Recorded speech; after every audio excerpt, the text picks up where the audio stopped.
How do you pair champagne and food? The easiest approach is to break the wine itself down into its basic elements. All champagne has silky bubbles, high acidity, toasty flavors, and some level of fruitiness. Champagne almost always has this creamy, palate-cleansing sparkle to it.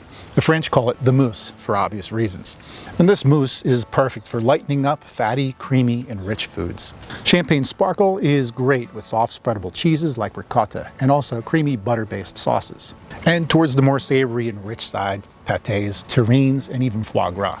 The next aspect to consider when you're pairing food and champagne together is the acid level. Now, champagne is off the charts when it comes to acidity. It's impossible to take a sip without your mouth watering. Acidity is great for several reasons. First, as a flavor enhancer. It accentuates flavors in the same way a squirt of lemon or citrus does for food. Acids especially enhance salty foods. For example, buttered popcorn and even potato chips. They both work surprisingly well with champagne. Secondly, acids are great for cutting fatty and creamy foods. For example, think of the way lemon works with yogurt in Greek dishes. Thirdly, acids are a great counterbalance to sweet foods. Now, some champagnes can be so tart as to almost taste sour.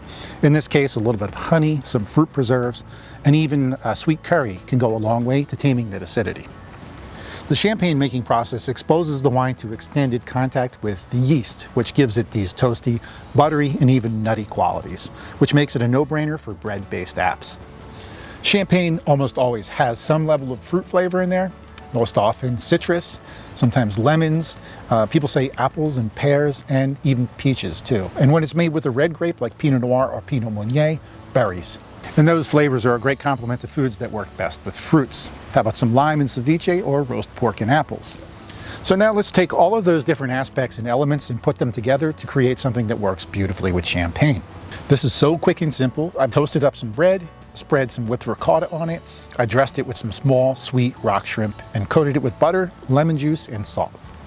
So you can see with just this simple combo of flavors and textures here, how we touched on all of those elements that we find in the champagne.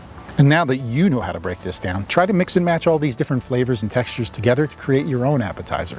Thanks so much for joining me today, and for more pro tips and quick sips like this, be sure to subscribe to the YouTube channel. Cheers.